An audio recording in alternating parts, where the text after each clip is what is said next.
Wagwan, everybody. It is me, Eric, and I make ASMR.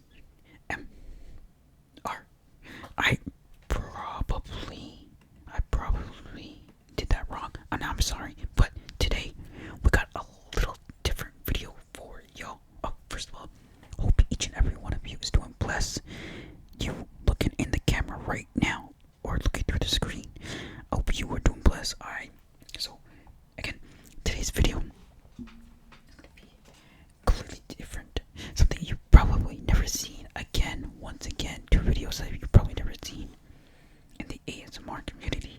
Today I'm going to be presenting to you guys my presentation that I present today. By the time you're seeing this, I already presented it. But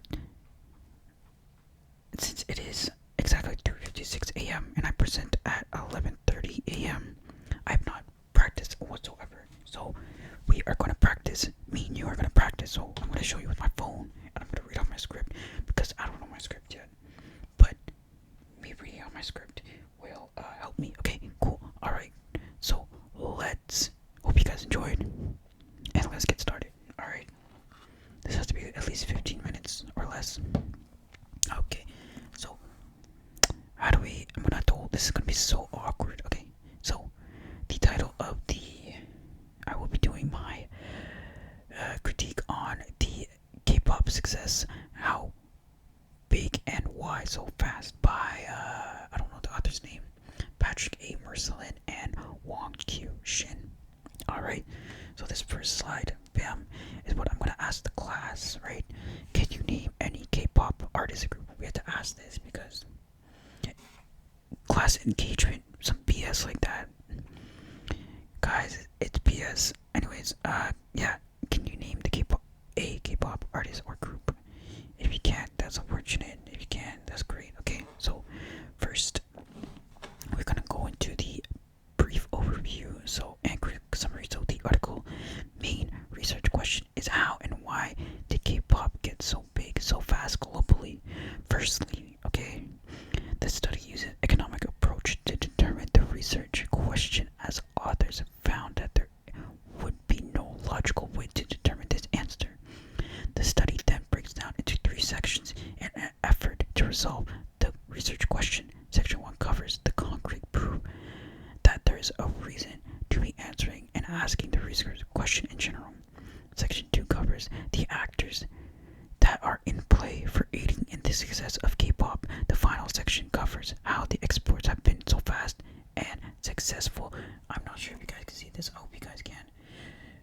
You know what I'm gonna do? I'm just gonna show it right here. You guys can pause if you want, if you really want to. And then you can just listen to me, okay? So next slide is this.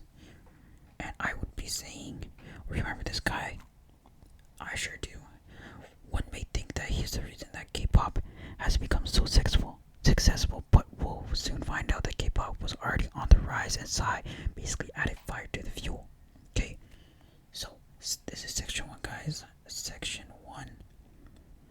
So that's in focus. Cool. So in section 1, we see here how the Korean music industry has grown from 2006 to 2012.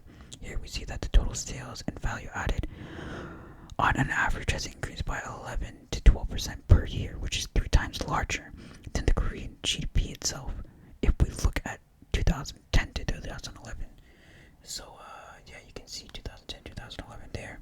We can see a massive jump, about 49% in sales and 23% in value added in the industry, thus showing how that Psy wasn't the main reason for the boom of K-pop as Gangnam Style came out in summer of 2022. So some could say that there looks some, whoa, I messed up. Some could say that there looks like so much success in exports as the bar was already set low, but that is not the case, okay? That is simply not the case, guys, okay? So this section, or not section, the next slide here. Oh, so, where was I? In order to make a fair analysis to measure the success, it is important to compare the size of the Korean music industry to those that have similar economic size to Korea, that being large European countries. So when comparing Korea to France, as you can see here in the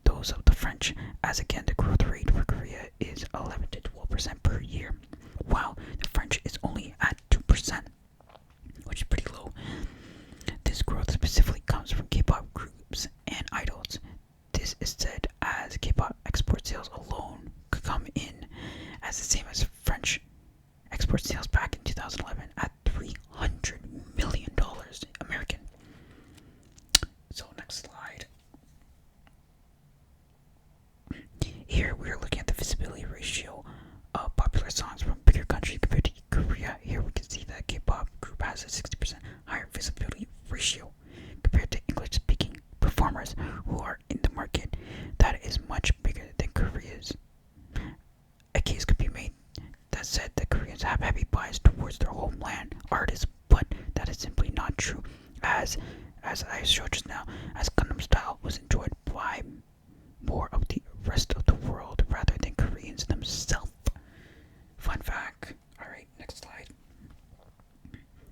Here we look at the click indexes to further support the previous claim that I just made.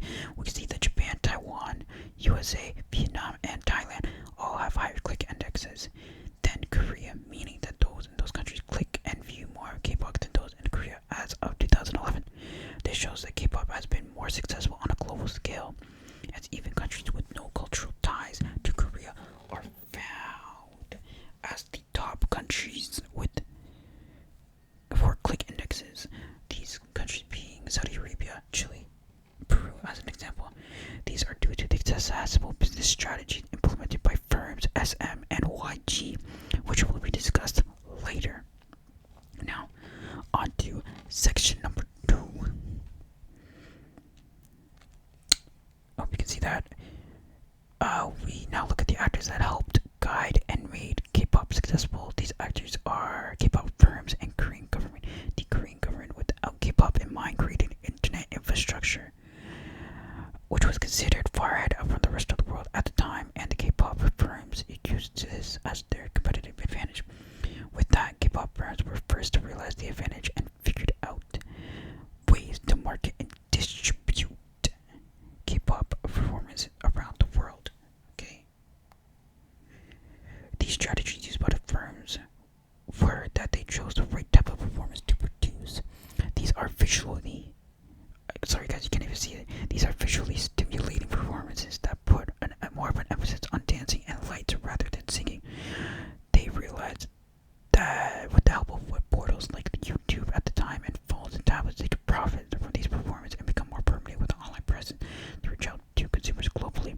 They also recruit artists to form their groups that we see today by holding audition and recruit songwriters, choreographers, and designers from all over the world to aid in their success. This is how Psy, Blackpink, BTS, and others that I've mentioned have got into these firms and so on. They even have collaboration with fashion brands such as LVMH, French luxury brand known as Monet Hennessy, Louis Vuitton. So, for the oh my god, I probably skipped something, sorry. For the final section here, we answer why is there so much success with exports and how they are moving so fast, which ties into the original question. Can you guys see that? Okay, cool. So what was found is that these firms created different variation of popular songs, meaning that they slightly tweak part of a song, not making a completely different version of the song. So this is done to get attention of different consumer groups. For example, one song could do good in Japan, but a variation of that same song may be more successful in Latin America, and a variation of that variation may do good in the Middle East. So this ties into the click index chart shown in the previous slide as how other countries are listening to K-pop, but due to the current price structure and support found in Japan, firms tend to launch projects in Japan first, then move to other countries. So, here we go for the conclusion and recommendations. So the author concluded that the Korean wave, or Hallyu, was driven globally by small firms of Korea as they took advantage of internet technologies. They found that in fact it wasn't because of public support that K-pop is successful, but rather because of the work the firms put in, and that K-pop doesn't really need public support as the groups and idols, they are already successful. And finally, they noticed that the Korean government has strong incentives to engineer the reputation of K-pop idols for their gain. 4 recommendations to them were suggested in the article, and the rest I came up with. Firstly, the authors came up with is K-pop sustainable in the long run, and does IU provide any message about Korea or its culture to the rest of the world? For myself, I suggested that there needs to be an updated version to this research with more economic trends used and some different ones added, such as streaming platforms like Spotify, iTunes, YouTube, etc.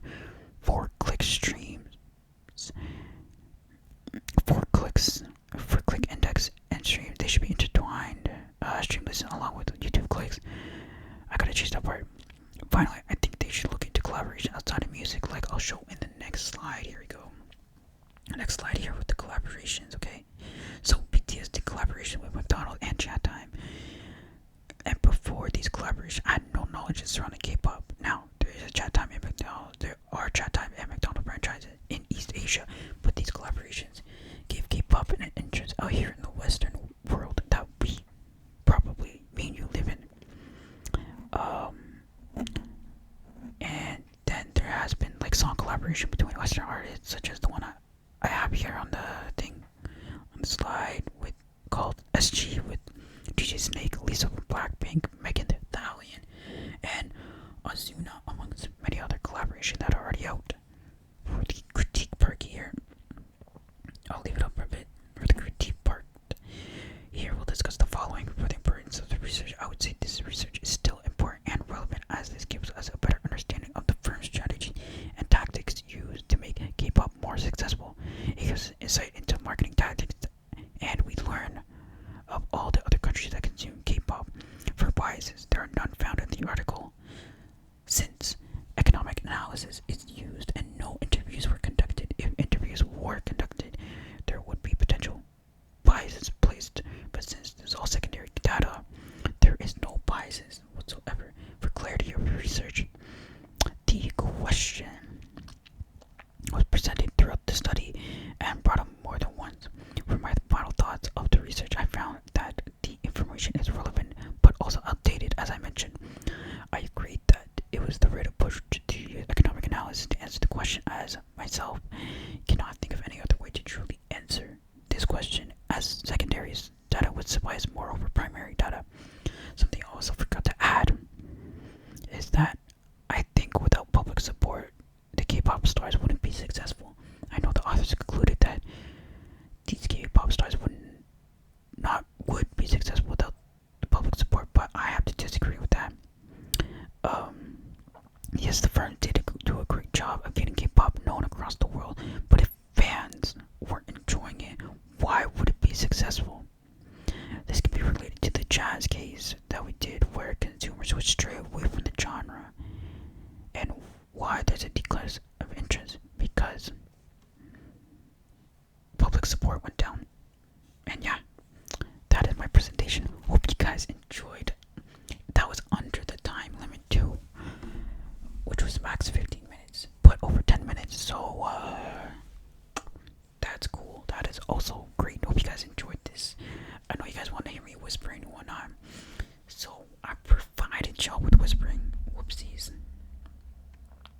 But yeah, hope you guys enjoyed.